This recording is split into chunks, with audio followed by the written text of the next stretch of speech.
One of my earliest memories was I was a few years deep into it, and I come up on an accident and took care of the person, believing for quite a little bit that it was my brother, only to find out later that it wasn't. And I think that just kind of shifted into perspective, the personal side, for me. And I guess I was a couple years into being a medic, and everything's still fresh, the adrenaline's still there. But I guess that's where it really became kind of personal to me. This is A Silent War Within, the podcast dedicated to confronting the unseen mental health battles carried by our first responder and healthcare heroes. This show is about real stories, real struggles, and real ways to survive the storm and come out stronger on the other side. For too long, stigma has kept you silent. But this is your space to bravely break that silence, share vital insights, and build a community where your well-being truly comes first, because your service deserves unwavering support.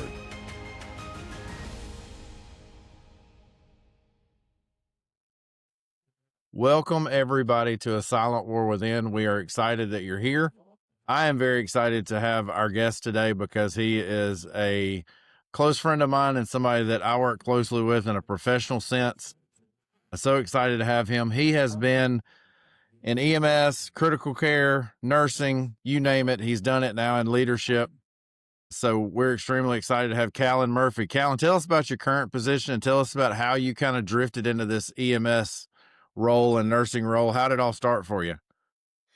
Oh, thanks for having me, Kevin. So I'm senior program director for a hospital wing, over 5 bases, and interact, with the flight team as well. I guess it all started out just in college there in Northwest. I had to take the EMT class as extra credit.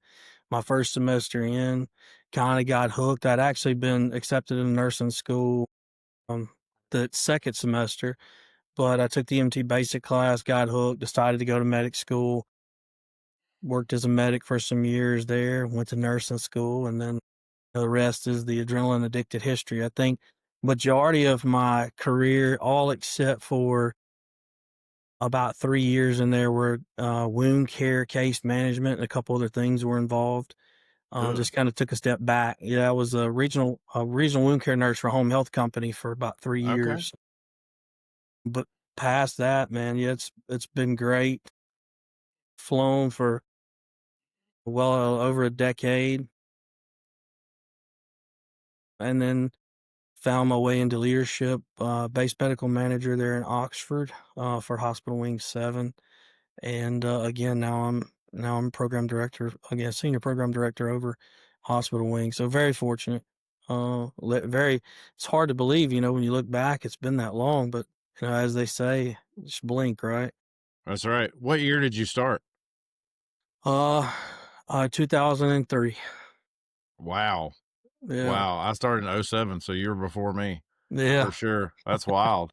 So tell us about your early days. How did you get into it? When did you start to see that, like, oh, this job is fun, but it has its very serious moments that kind of start to weigh heavy over a course of time? When did you see that first interaction with, I guess, the emotional trauma that we kind of carry, sometimes unannounced and definitely not celebrated?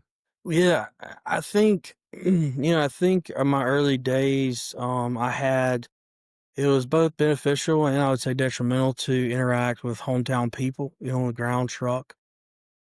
I think one of my earliest memories was I was a few years deep into it, and I actually thought that I had come up on my brother in an accident, and took care of the person, believing for quite a little bit that it was my brother, only to find out later that it wasn't. And I think that just kind of shifted into perspective, the personal side, for me. And I guess I was a couple years into being a medic, and everything's still fresh, the adrenaline's still there.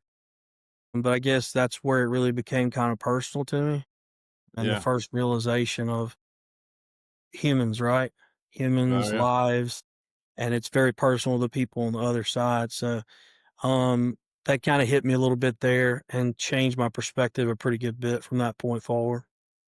Yeah. So to tell you the backstory about Calen a little bit, once we started this podcast, I had not thought of like my friends. I was going after big TikTok creators and social media folks. And he and I sat down and had a conversation that was what, well over an hour. I mean, probably more. Yeah, And definitely. he just shared some stuff that I was taken aback by. And I never looked at him, I guess in that light would not be the right wording, but I had never looked at you as kind of that softer side. I had not seen that softer side of you, that emotional toll that we talk about so much on this show. And I No, think that once I saw that, I was like, man, he's just yeah, like me, you know, for sure. tough, rough exterior. So can you share some of those calls that you and I talked about that day? You don't have to necessarily name names or anything, but kind of, Yeah. So I think, a few of the calls that I've had, I obviously, won't go into in necessarily detail. Some of the flights that I've had obviously hit, personal. Nobody ever prepares you, necessarily to tell a loved one per se that their family member has died. No one ever that prepares you. Like there's no books written. You don't have a course in it.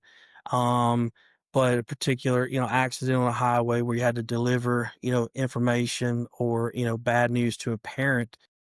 I can, remember specifically those emotions, like really just kind of having that gut check moment, like yet again, recentered on, and this is real, right? I mean, still, pumped on adrenaline, but I can remember the interaction with the parent, mm, and having children of my own, seeing my own, not only my own mortality, but my children's mortality and family members' mortality in that second in a life cut so young was it was more than more than I had really prepared for. And my partner and I, which again won't name names because I don't have necessarily their permission to discuss, but we had been working together, flying together for many years, and we had another right after that. We had a we had a really bad call, and had a patient expire on us during transport. And one of knowing my partner for years, like I had, I felt the heaviest I've probably ever felt in my career. And, we always talk about it, like, especially in the flight industry, you always talk about, "Hey, are you good? Are we good?" We got all these acronyms. "I'm safe," "Are you good to fly? Are we good to go?" And I think that was really sort of the first, time that I had felt, like, really clear with myself, like, "Hey, I'm really not good. I'm not very good." And something just spawned in me because I could see my partner's disposition was different, and it just occurred to me to ask him a simple question, which was, "Hey, you know, are you okay?" And he took a second and looked at me, and he said, "You know, no, I'm actually not okay, and I need a minute." I was like, "Yeah, like me too." Right? mhm. And I think probably one of the most humble moments in my career for sure, because here is someone who I've looked up to for my entire career, that I've flown with, for some years, and that I've also been on the ground truck with for many years, who, um, actually you rewind back to when I started my career with these guys, we didn't talk about, really how Mhm. we felt. So now we're in this moment together. So I was a little bit hesitant to even, ask the question, but that's sort of the culture that we operate in this industry. But I had up until that moment, I think I had sort of touted the fact that, oh, I'm good, or Yeah. I'm good, right? There's nothing, I can take it. I'm great. Um, but yeah, pretty heavy moment. I would say a pretty humbling moment. Just the realization of we're human. Things affect Mhm. us, and that we're carrying all this with us most of the times. So what's the backside of that look like? You go through that, you think to ask. And I want to point out that one of the things that I really respect that you did and that makes all the difference in the world. After you run a heavy call like that, there is so much weight to the words, "Are you okay?" Now, we've talked about that so many times that those words carry so much weight in particular situations. And I think that what you did was you admitted just by asking him that I'm probably not okay, but I want to check you first. Right. And then once you gave him the opportunity to not be okay, to admit, "Hey, I'm fine," or not, one way or the other, Right. it's just so easy to run through that. But you've been doing this for 25 years, and I think that's a very interesting point to hit on. And the reason that I say that is because 25 years, and I had to learn this the hard way about 7, 8 years ago. I had one call that I carried and carried and carried for a very long time. And one of the things that I did was I just shoved it further and further down. Well, eventually, all the other things started to pile up too, the life situations, the bad calls, whatever it was. And eventually, that accumulation boiled to the top. So, after 25 years, I'm sure that you can speak a little bit to what that accumulation can feel like at times. Yeah, I would love to tell you that I've found, the remedy. I would I would be very honest with you and transparent to anyone to say that it's definitely cost, me a lot. I didn't have very good coping strategies at a young age. I didn't have, very great coping strategies, just a few years ago. And I think that, until we all started really talking and focusing on mental health and the impact that this career has on us. And I'll tell you, I didn't really know that until I was having a conversation with a pilot one day, and we were talking about, I have some friends in the military who, suffer from pretty significant PTSD being overseas and different things. I was talking to him about first thanking him for his service because I was always very appreciative for anyone that has served and, Yeah. for our freedom. And I was talking to him about that, and he just kinda stopped me, and, he said, Callan, he said, I don't think you guys really realize, talking about you med crew, I'm not sure you guys really realize how messed up you are." And I was like, "What?" So he's like, "Yeah, man, like, we go and we do all these things, and you guys come back here, and the first question you ask is, you know, uh, what are we gonna do for lunch?" And I guess up until that moment, I never really thought about how much we normalize, right? The abnormal. Most of the time, we see 3 to 4 events on a daily basis that most people don't ever deal with in their entire life. But it kind of got me thinking, yeah, from the beginning part of my career, I never had a conversation with Mm-mm. anyone not Mm-mm. asking me how I was okay, not asking if did I feel good after the call or, if things went south, how was I handling it? In fact, it was almost taboo, right? You were seen as Mhm. sort of the weak guy if you weren't able to handle your stuff. And that was kind of that was really kind of the culture that, I cut my teeth in. Now, my grandfather was, a drill sergeant Marine. He sort of being in that environment with him and raising, I was, a little bit adjusted to some of that tough love Mhm. type of environment. But yeah, and then career begins to progress, you see people, taking their lives or substance abuse and all the different things that go along with that we see with, the mental issues that come along with the career that we never acknowledge. But, now we're seeing more of that recognition come online and really asking, now you evolve into a culture to where you have a partner who you're not afraid to ask, "Hey, are you okay?" Right? Um, so no, I would say from where, 20 years ago to now is probably a pretty 180, pretty Mhm. a 180 flip to where, it was back then to where we are now. Do you feel like that's a good thing? Yeah, I do. And let me tell Um, you my motivation behind asking this because I was having a conversation with the fellow EMS responder, and he made the statement that he did not feel like this was necessarily a good thing. He thought that we were caving into a softer generation versus continuing to portray this toughness that we've had all these years. Well, I would go as far to say, I mean, everyone's going to have their own perspective, right? I mean, Mhm. that's what I tell the teams all the time, right? You know, perception overrides intent and everyone's perception. But I would say that we're acknowledging what's always been there. I don't think that I don't think that the substance abuse or anything like that has necessarily increased over the years. I just think we're now talking about it more. Yeah. And so, you know, it's like you just because you turn your back to a problem, you know, doesn't mean it's not there. Doesn't mean that, you know, you're this is going to go away. I think we're just now acknowledging the fact that, hey, this is traumatic. Hey, this does have, you know, long-term effects on people that I think we're just now beginning to see, you know, and really kind of dive into.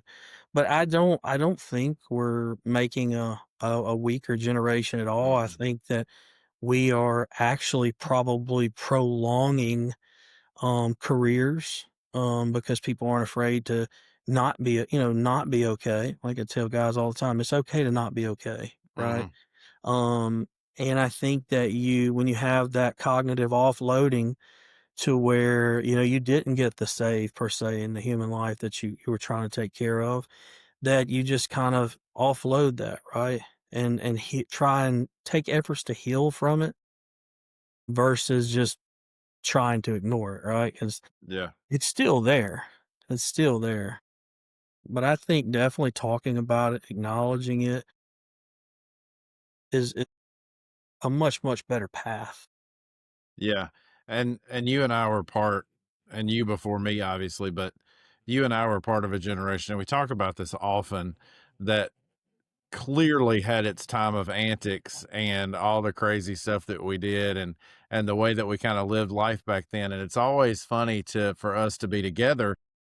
And I constantly say, I don't know how we have lasted long enough to be leaders in any organization, but Right. but it really shows a good bit of resilience on our part to have lasted through some of the traumatic things we've seen and had to do and taken part in. So, how'd you get to the chair you sit in now? What kind of transition was that?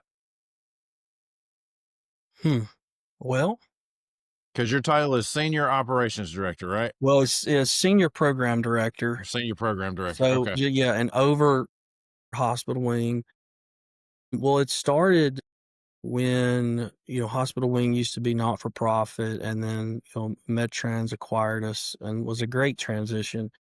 But it provided an opportunity there at the Oxford base for base medical manager. Great position. And it was my first real full shouldered on, you know, leadership role. And I learned a lot, but, you know, I believed in a philosophy that if the people are taken care of, the machine oils itself, right?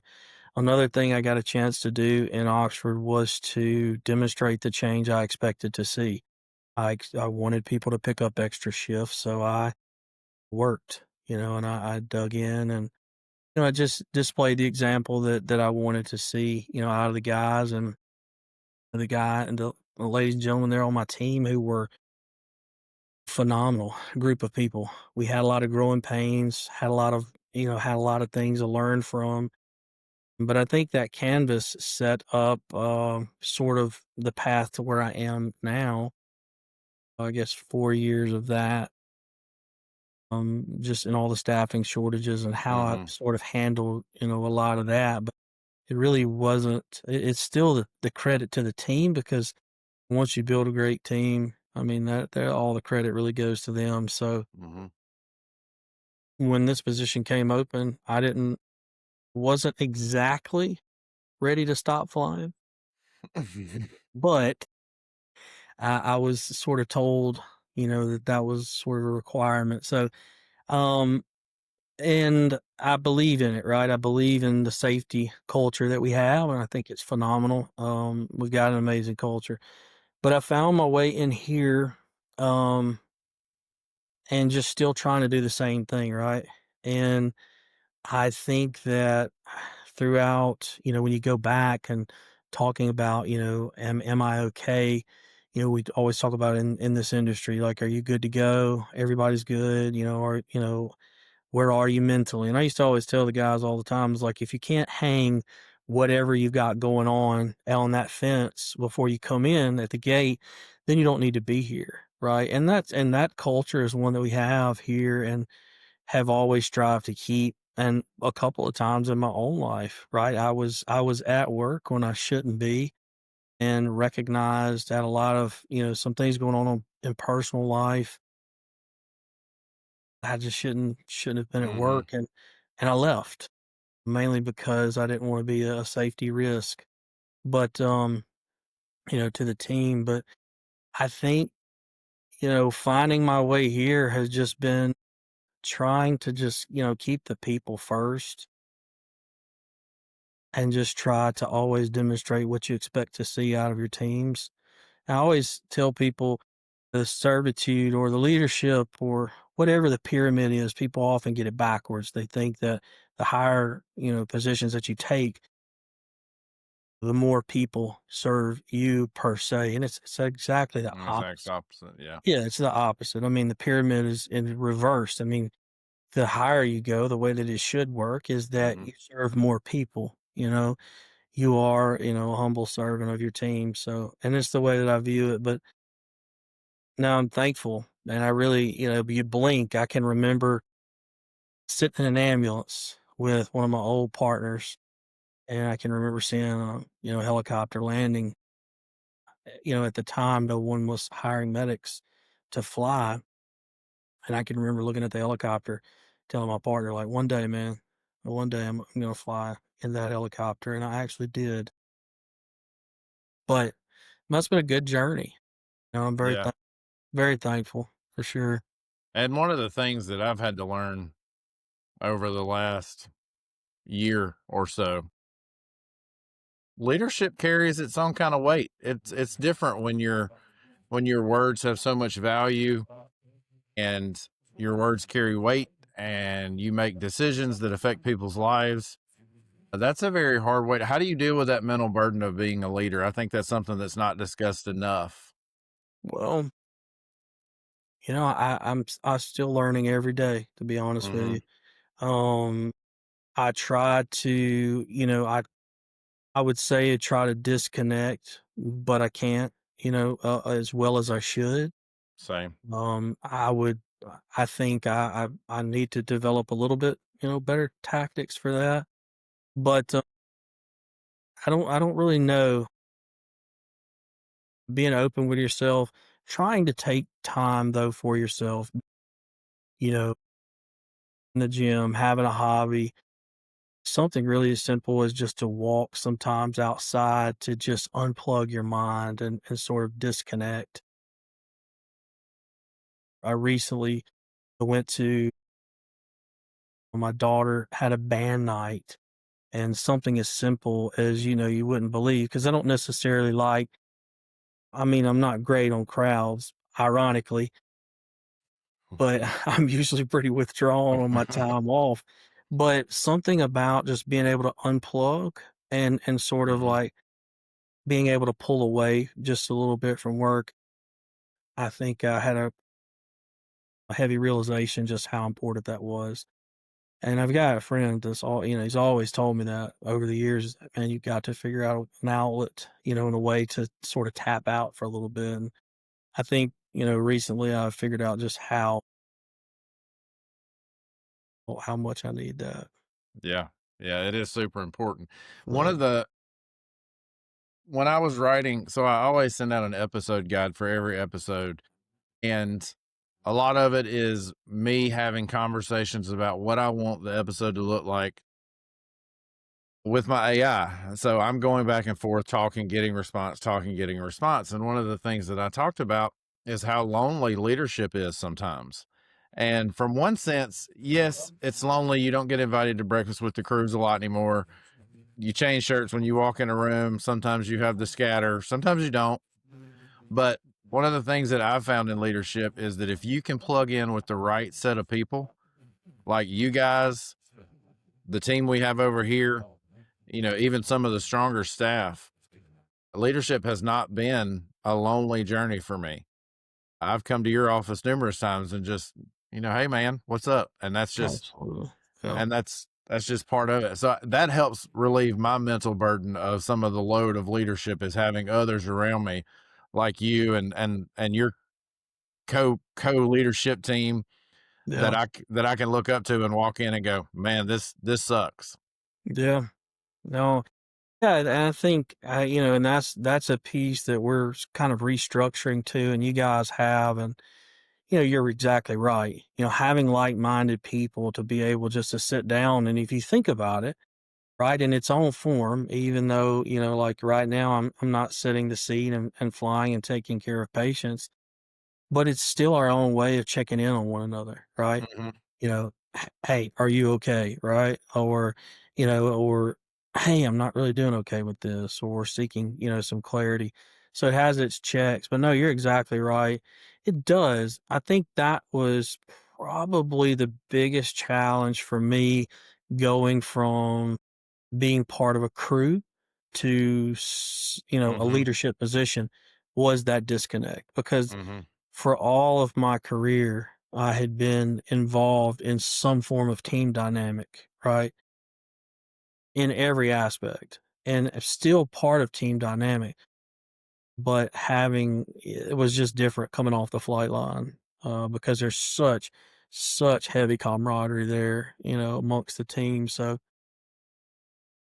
but no, you're exactly right. Having surrounding yourself with like-minded people and just being able to build. And I always say, from biblical, right? Iron sharpens iron. I always say steel sharpens steel. It's just my Mhm. own thing because it's carbon added to the iron. But, yeah, I mean, I think it's huge. I think you have to have it, right? Yeah. For growth and accountability.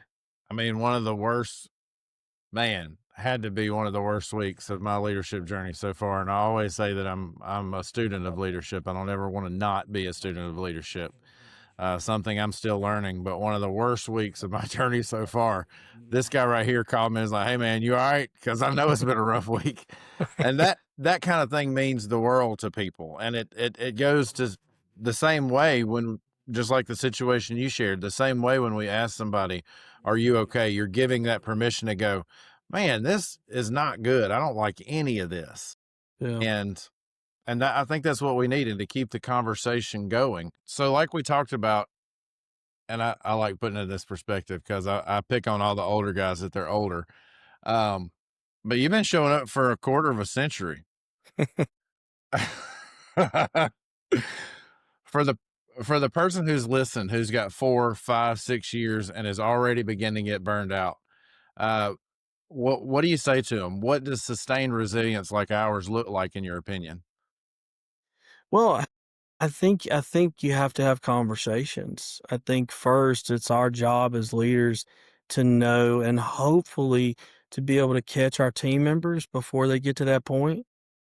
Just as important is it to bring up and say you're not okay. Again, going back, it's very important to ask, hey, are you okay?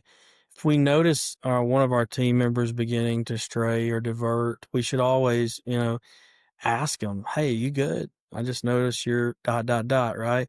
Some people view that as privacy intrusion. I don't necessarily view it that way. I view it Me as either. caring. But I think early recognition of variance in behavior, being able to sit down with that team member early on and just Hmm.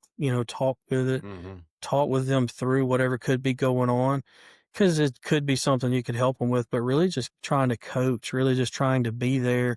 A lot of times I've found that just, showing up, right, and just sitting down and something that is really troubling them could be, um, something very, very minute that we could help with immediately.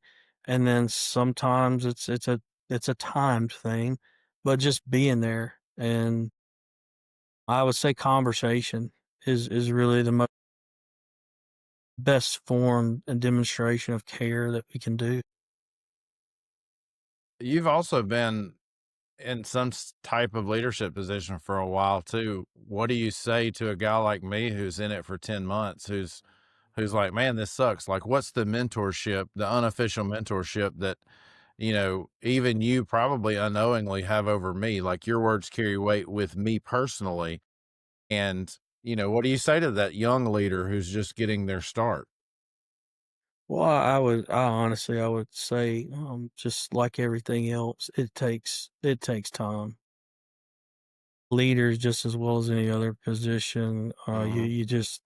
you grow with time, and I think that mm, that's really something that we forget. A lot of times people expect leaders to step into positions and just automatically, right? Yep. You're armored up, Yep. you've got the You're sharpest ready. sword, the You got most picked. power. You're it. Yeah, yeah, you're it, right? I mean, but it's a developmental process just like any other position. And it takes time. And it does. And you're gonna make mistakes, and Yep. that's okay, right? And it's really going to that person, just like we talked about, that support structure or that, accountability string that of people that you may have, like, "Hey, man, this is what I did, and I messed this up and I fumbled," and hopefully that would be in your structure, and then they can guide you. Knowing you have the support of a leadership team, to me, has always helped me grow, and I've been fortunate enough for the last, I can't count how many years, but since I took, my position as a BMM, my direct leader has just been phenomenal, and my entire leadership chain, I feel like, has always been supportive, and I think that to me is what helped me grow, is just and being open with myself, right? And being open with my team and just saying, "Hey, I messed up," or, "Man, I don't know how to do this," or, um, "I have no idea," right? Hmm. And getting that advice. But yeah, I am thankful and fortunate enough to be part of a great, great leadership group. And my even though he hates the word, my boss is he showed up for me more times than I Yep. can ever imagine. And ever we don't even have enough time left in the day for me to tell you how many battles he's been there for me, through. So, and that's where it goes back to just being there, asking the questions. Hey, you good? Hey, I've noticed this or I've noticed that. And I think But there's so much to be said for, I think we have a lack of teaching, even starting as early as EMT school, teaching a little grace and to say your leaders are oh not yeah, perfect. People are going to screw up. You're going to yeah, have students that come through and orientees that come through that are not going to get it right. yeah, And there's a little bit of grace to be learned by everybody. So if you're listening to this and you're part of a med crew somewhere, maybe you're on a helicopter, maybe you're on an ambulance, maybe you're in the hospital, yeah, there is certainly something to be said about showing a little grace to your leaders because they're people too, and they're going to screw up. yeah, yeah. And I think that's the part, right? Is understanding we're human. I'm gonna mess up. I'm gonna make mistakes, and I make sure and tell my teams that, right? Like, hey, I'm human. If you catch me in something, please tell me because I can easily mess up, and I think that's important to have that. Yeah, absolutely, absolutely. So tell us about some of the family support that you have, because I think that's a very important piece of the puzzle when you talk about overall mental health is having some type of family structure. It doesn't have to be a wife, it can be a mom, it can be a sister, it can be whoever it is, but you got to have something kind of supporting you on the backside too. Yeah, I think in this industry for sure. I've asked this question in interviews before, about this familial support structure. And I think particularly in the industry that I've served in a leadership role is that home, right? You have to have that person at home, whoever that may be, is going to have to be your support person and you're hiring them just as much as you're hiring the Hmm. employee. I have always believed that, like, people in our industry, they fail if they plan something the morning after because Hmm. you're setting yourself up for failure. Every And time. in the aeromedical industry, you're setting yourself up for a safety risk as well. So if you have someone at home that's, putting a lot of pressure on you, like, "Hey, you need to be home at dot, dot, Mhm. dot, dot, dot," Mhm. or, "Hey, where are you? Hey, you've gotta do this. Hey, I'm at home." That can put in undue, unnecessary pressure on the person to perform and really split because we ask that everyone's heads are in the game at all times.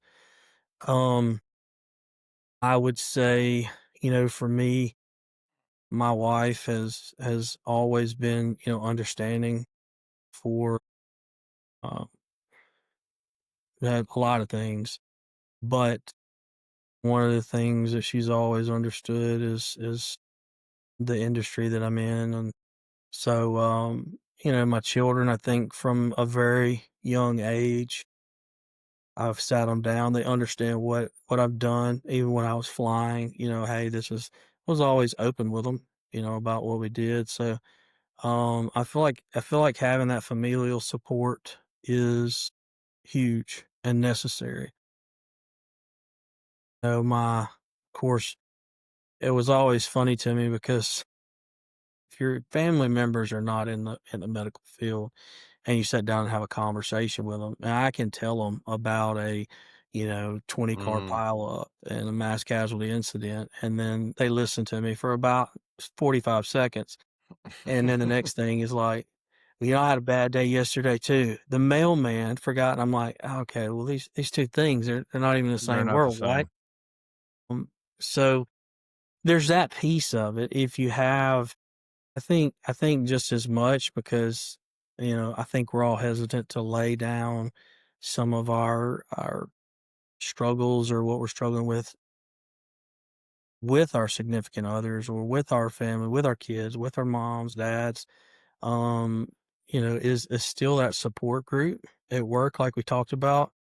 I've always had a good accountability ring around me with friends and that leadership team that I spoke of. Yeah. So, Yeah. um but yeah, familial support is huge and it's necessary in this industry. And I feel like without it, people suffer. Yeah. Yeah, you're right. How did you navigate uh, I guess how does somebody in the air industry especially, but any of our industries, because this risk is there, it's just kind of more publicized in the air industry. How do you go about talking to your support system about like, hey, look, this is a job that could end badly one day for me. Like I could lose my life doing this. That's a real I mean, Yeah. that's a real thing. Yeah, we have examples of that. So many. I think that for me, I realized the risks of this when I made the choice, and I just, sat family members down, and I was like, "Listen, this is a choice that I'm making. It's something that I want to do. There's a high probability that I could, not come home from this, but understand it's a choice, that I'm making." I think that in all reality, I've probably caused more stress than anyone would ever want to admit, to me. Uh, Yeah. especially on that, I got a late flight, forgot to text, because, Mhm. I've always tried to be transparent about where I am and, what I was doing. Like if, I ever got a flight, it's like, "Hey, flight, love you, flight," kind of thing. But yeah, I think I can remember a couple of conversations that I had to where, because a lot of times people came at me, family members like, "Why are you doing that?" My grandmother that passed away a couple years ago, she was always on me about, should have better sense than to get in that helicopter and go out flying, because, and, but she used to Yeah. say on me all the time. But, you know, I think just being open yet again and having those conversations, and explaining to people. So if that does happen, if I weren't to come home, then I would have given them some closure to at least know my ideal process behind it. I'm sure it wouldn't relieve it, right? I'm Yeah. sure it Oh, no. wouldn't relieve my departure. but at least they could understand it. Yeah. Yeah. Those were my So, thoughts on it. yeah, no, those are great. So tell me, as we start to close down and wind down, what's your most powerful piece of advice from a 25-year career that you could give to somebody who wants to start in this profession? That's a S tough question. Stay humble, Stay humble. stay humble. And I say that the same attitude that I've had from learning basically walking up and grabbing a laryngoscope the first time in paramedic school Mhm. to putting in a chest tube at, 1,500 feet, with my partner or, and it's just humility, man. Like really being humble and humility keeps us human. Humility keeps us Mhm. grounded. And believe it or not, being humble also, keeps your heart where it needs to be too, because I think that if we ever forgot why, we do this, it begins to show and we're in the wrong place. And I would just say that being humble always, because something's coming that's Uh, going to humble you absolutely. I've for said that sure. my whole So career. Yeah. yeah, something's lingering right around that corner to just bring you to your knees at some point. So, but humility helps us prepare. It helps us learn. It helps. It just opens your mind in such a healthier pathway. As for me, now I haven't. I'm remain humble 100% of the time, right? I mean, but I would say majority of the time, just a humble attitude toward Yeah. everything. Yeah. So, uh, No, that's an excellent piece of advice. And I wish somebody would have told me that about 20 years ago because certainly went through that phase of like, I am all that. I finally oh made yeah. it. Yeah.